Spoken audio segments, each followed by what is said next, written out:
I never imagined that my quest for the truth would lead me to the darkest recesses of human depravity. It all began with a series of disappearances in our small town, an anomaly in an otherwise peaceful community. The police were baffled, and the families were desperate. But I, a journalist with a penchant for uncovering hidden truths, felt a pull towards this mystery that I couldn't ignore. My name is Alex Miller, and this is my story. It started with whispers, fragments of conversations overheard in dimly lit bars and back alleys. Rumors about a place, a forbidden room, where the missing was taken. I pieced together the clues, each one more chilling than the last. The address led me to an old, decrepit mansion on the outskirts of town, a place long abandoned and shrouded in mystery. I arrived at dusk, the setting sun casting eerie shadows on the mansion's facade. My heart pounded in my chest as I pushed open the heavy wooden door, the creak echoing through the silent hallways. The air was thick with the scent of decay and something else, something metallic. Blood, the whispers grew louder as I ventured deeper into the mansion. I followed the trail, each step taking me closer to the source of the malevolence that seemed to permeate the very walls. Finally, I stood before a heavy iron door, the entrance to the forbidden room. I hesitated, my hand trembling as I reached for the handle. But my curiosity outweighed my fear, and I pushed the door open. The sight that greeted me was beyond my worst nightmares. The room was dimly lit by flickering candles, casting grotesque shadows on the walls. Instruments of torture were strewn about, whips, chains, and devices I couldn't even begin to identify. And in the center of the room, strapped to a table, was a man. His eyes were wide with terror, his body covered in cuts and bruises. He was alive, but barely. Before I could react, a figure emerged from the shadows. He was tall and gaunt, with eyes that gleamed with madness. He wore a blood-stained apron, and his hands were covered in scars. The torturer, "Welcome, Alex," he said, his voice a raspy whisper. "I've been expecting you." I felt a chill run down my spine. How did he know my name? But there was no time to ponder that question. He lunged at me, his movements swift and precise. I tried to fight back, but he was stronger, more experienced. Within moments, I was bound to a chair, my fate sealed. The torturer took his time, savoring each moment. He started with small cuts, using a scalpel to carve intricate patterns into my skin. The pain was excruciating, but I refused to give him the satisfaction of hearing me scream. He moved on to more brutal methods, using a whip to lash my back until it was raw and bleeding. The room echoed with the sound of my flesh being torn apart, but still, I held on. Days turned into weeks, and I lost all sense of time. The torturer experimented with various devices, each one designed to inflict maximum pain. He seemed to take pleasure in my suffering, his eyes gleaming with sadistic delight. I was subjected to waterboarding, electric shocks, and other horrors that I can't even begin to describe. My body was broken, but my spirit remained unyielding. Just when I thought I couldn't endure any more, a glimmer of hope appeared. One night, the torturer left the door to my cell slightly ajar. It was a small oversight, but it was enough. Summoning the last of my strength, I managed to slip free of my restraints and stagger towards the door. My heart raced as I crept through the mansion, praying that I wouldn't be discovered. I made it to the front door, my freedom within reach. But as I stepped outside, I was confronted by torturer. He smiled, a cruel twist of his lips. "You can't escape, Alex," he said. "The whispers will follow you wherever you go." I did escape, but the torturer's words haunted me. The physical wounds healed, but the psychological scars remained.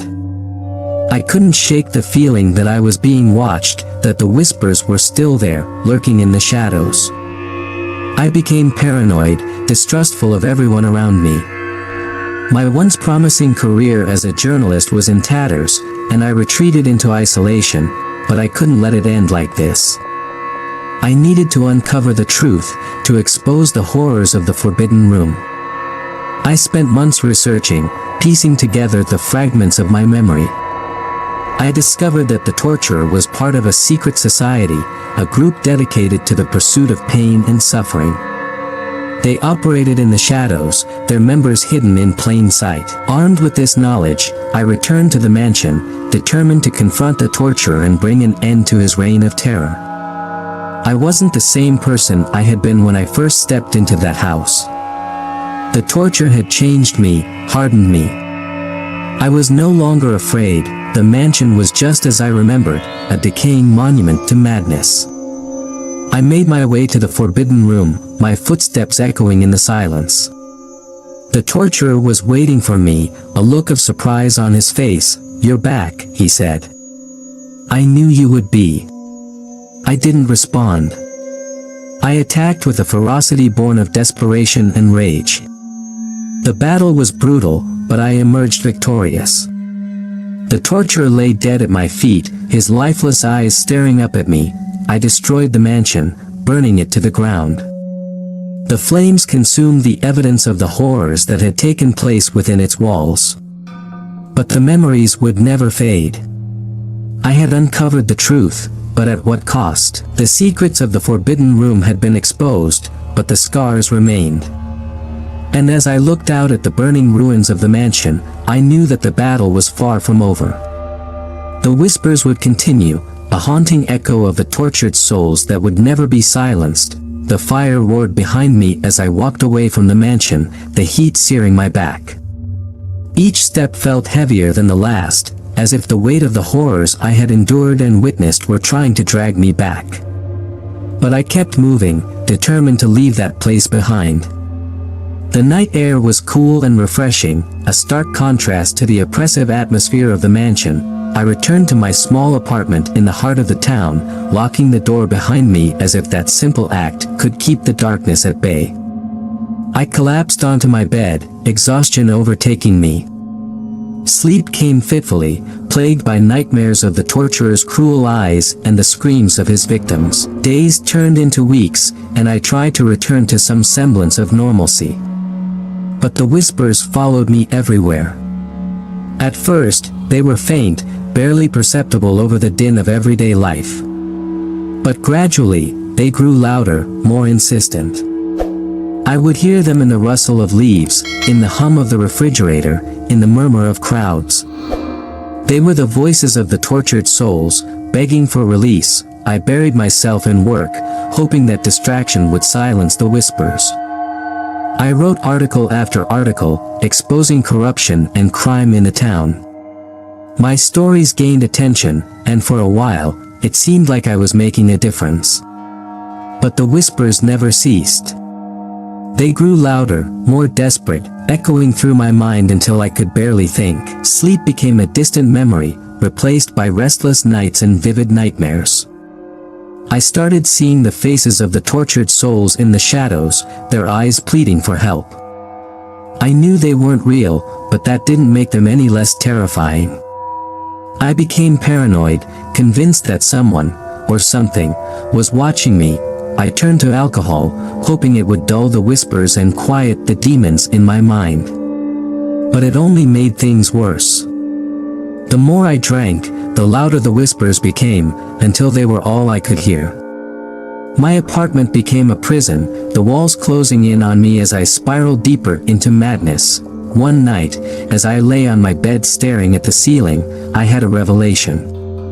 The whispers weren't just the voices of the tortured souls, they were a call to action.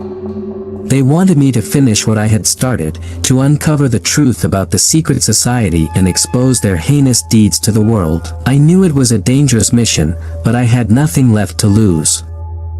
I began my research in earnest, digging into the history of the town and its most influential residents.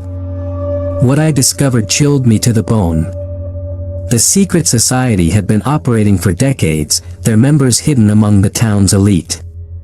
They used their power and influence to cover their tracks, ensuring that their dark deeds remained hidden. Armed with this knowledge, I set out to confront the society. I compiled my findings into a comprehensive report, complete with names, dates, and evidence of their crimes. It was a damning indictment, one that I hoped would finally bring justice to the tortured souls. I delivered the report to the local newspaper. I knew it wouldn't be enough. The society's reach was long, and they would stop at nothing to protect their secrets. I had to go public, to expose them in a way that couldn't be ignored. I arranged a press conference, inviting journalists from all over the country to attend. The day of the press conference arrived, and I stood before a sea of cameras and microphones. My heart pounded in my chest, but I forced myself to speak. I laid out the evidence, detailing the society's crimes and the identities of its members. The room erupted in shock and outrage, the journalists scrambling to report the story. The fallout was immediate and far-reaching. The society's members were arrested, their assets seized, and their influence dismantled. The town was rocked by the revelations, the community reeling from the betrayal of its most trusted leaders. The whispers finally began to fade, their cries for justice silenced by the truth. But for me, the battle was far from over. The memories of the forbidden room and the torturer's sadistic grin haunted me still. I knew I would never be the same, that the darkness would always be a part of me. But I had found a measure of peace in the knowledge that I had exposed the evil that lurked in the shadows. I left the town behind, seeking solace in the anonymity of a new city. I continued my work as a journalist, but I was no longer driven by the same relentless curiosity. I had seen the depths of human depravity, and it had changed me. But I also knew that the whispers would never completely fade, that the tortured souls would always be a part of me. As I sat in my new apartment, staring out at the city skyline, I whispered a silent vow to the souls I had freed. I would continue to fight for the truth, to expose the darkness wherever it lurked. And I would never forget the horrors of the forbidden room, the place where the whispers began. Years passed, and the town slowly began to heal from the wounds inflicted by the secret society.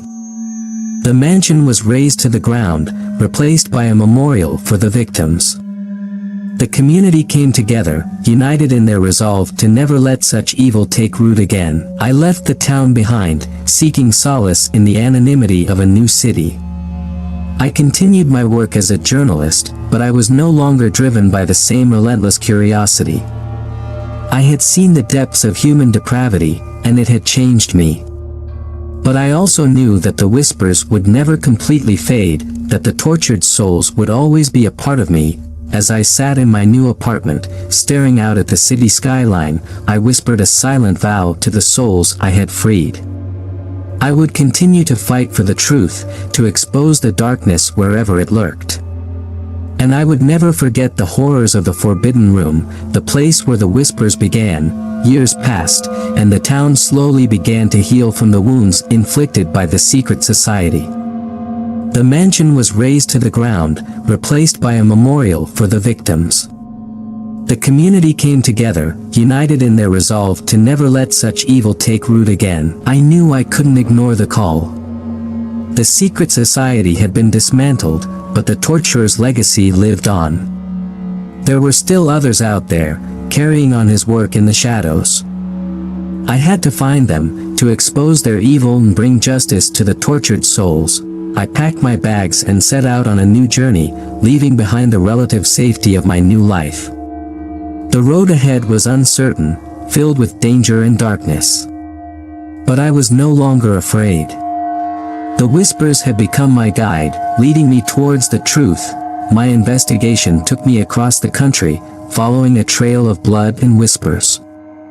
I encountered other victims, each with their own stories of horror and survival. Together, we formed a network of survivors, united in our quest for justice. We shared information, piecing together the puzzle of the torturer's legacy. I infiltrated the compound, using the skills I had honed during my years as a journalist and survivor.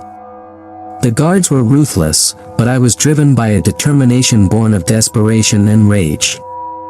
I fought my way through the labyrinthine corridors, each step bringing me closer to the heart of the darkness. In the center of the compound, I found a room even more horrifying than the forbidden room. It was filled with victims, their bodies broken and their spirits shattered. The torturer's protege stood before me, a twisted smile on his face. He was a young man, barely older than a teenager, but his eyes were filled with the same madness that had haunted the torturer. "You can't stop us," he said, his voice a chilling echo of the past. "The whispers will never end." I lunged at him, fueled by a rage that had been building for years. The battle was brutal, but I fought with a ferocity born of desperation. In the end, I emerged victorious, the protege lying dead at my feet. I freed the victims, leading them out of the compound and into the light of a new day. The whispers began to fade, their cries for justice finally answered. The darkness had been vanquished, but the scars remained. I returned to my life as a journalist, but I was no longer the same person. The darkness had changed me, but it had also given me a purpose. I continued to fight for the truth, to expose the hidden evils of the world. The whispers had become my guide, leading me towards the light, and as I sat in my apartment, staring out at the city skyline, I whispered a silent vow to the souls I had freed. I would continue to fight for them, to be their voice in the darkness. The whispers would never end, but neither would my quest for justice.